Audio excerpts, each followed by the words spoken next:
Bonjour amis téléspectateurs d'Afrique Sport TV, bienvenue dans ce 13h du lundi 13 juin 2022. Nous allons évoquer dans cette édition la RD Congo avec Claude Makelele qui voudrait rejoindre la sélection nationale. Ensuite en Espagne avec Marcelo qui fait ses adieux. Officiellement il quitte le Real Madrid, aller en Angleterre aussi pour évoquer le futur de Sadio Mané avec son probable transfert vers le Bayern Munich ainsi avec Darwin Núñez, l'attaquant du Benfica Lisbonne qui rejoint officiellement aussi le club des restes de Jürgen Klopp. Et terminé cette édition avec la signature officielle de Erling Haaland, l'attaquant de 22 ans du Borussia Dortmund qui vient de rejoindre l'équipe de Pep Guardiola.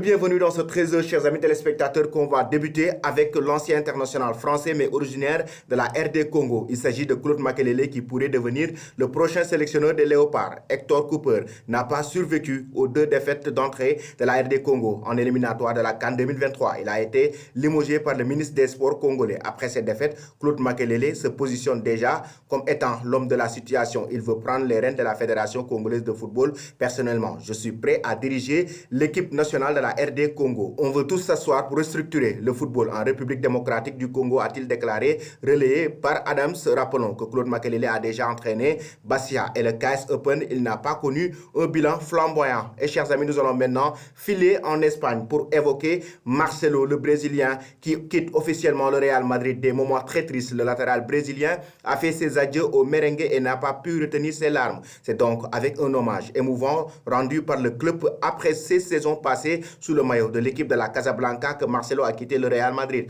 Un acte qui met fin à cette trajectoire du Brésilien dans laquelle il est devenu le joueur le plus titré de l'histoire du club après avoir remporté 25 titres depuis 2006 lorsqu'il a débarqué au Bernabéu en tant que jeune prometteur arrière-gauche de 18 ans. En provenance de Fluminense, il était venu pour devenir la relève de Roberto Carlos à 34 ans. Marcelo, qui a avoué que son idée était d'essayer de continuer dans le club de la Maison Blanche, s'en va en devenant le deuxième étranger avec le plus de matchs de l'histoire du Real Madrid avec 545 rencontres contre 605 pour Karim Benzema, cumulant 38 buts et distribuant 103 passes décisives. Voici donc Marcelo, chers amis, qui fait ses adieux au club merengue, le Real Madrid. Et nous finons maintenant en Angleterre pour évoquer l'avenir de Sadio Mané. C'est presque fait son transfert vers le Bayern Munich, alors que les restes ont un accord de principe avec le Benfica pour Darwin Núñez, son successeur pour 100 millions d'euros. Le journal L'Équipe informe que le Sénégalais se rapproche à grands pas du Bayern Munich, une information confirmée par le journaliste Fabrizio Romano. Le Bayern Munich se rapproche d'un accord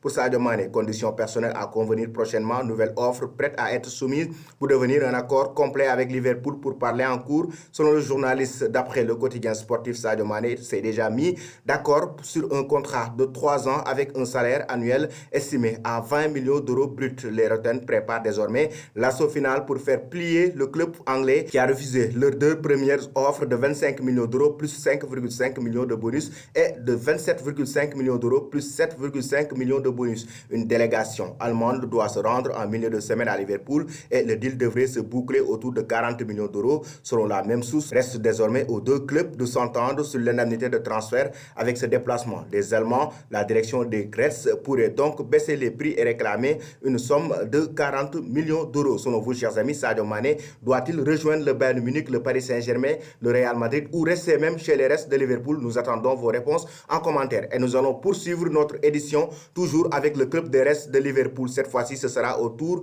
de Darwin Núñez, le joueur du Benfica Lisbonne qui rejoint officiellement Liverpool. Annoncé depuis plusieurs semaines, le transfert de Darwin Núñez est désormais officiel sous les couleurs de Benfica depuis 2020.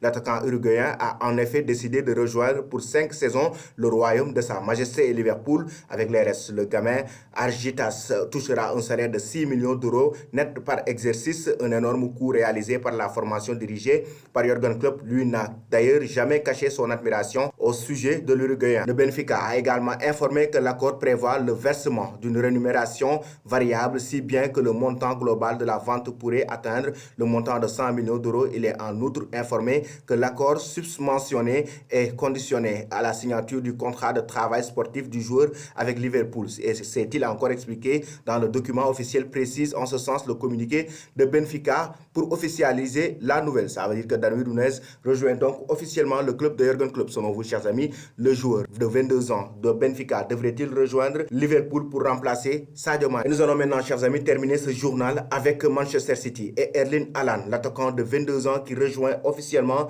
le club de Pep Guardiola un mois après l'annonce d'un accord entre Manchester City et le Borussia Dortmund. Le club de Guardiola officialise l'arrivée de Haaland. Le géant norvégien a signé son contrat ce lundi jusqu'en 2027. Un coût total du transfert proche de 100 millions d'euros. Les médias anglais affirment que Manchester City a payé 60 millions d'euros au Borussia Dortmund pour décrocher le jeune joueur norvégien au départ. Il s'agissait d'un montant de la clause libératoire à laquelle se sont ajoutées de nombreuses commissions pour le joueur et ses représentants. Au final, selon Sky Sport, les citoyens ont déboursé 85,5 millions de livres sterling, soit presque 100 millions d'euros pour le recruter. Selon vous, chers amis téléspectateurs, Erling Haaland a-t-il fait le bon choix de rejoindre Manchester City de Pep Guardiola? Voici donc, chers amis téléspectateurs, votre 13h de ce lundi 13 janvier 2022. Merci et bonne journée.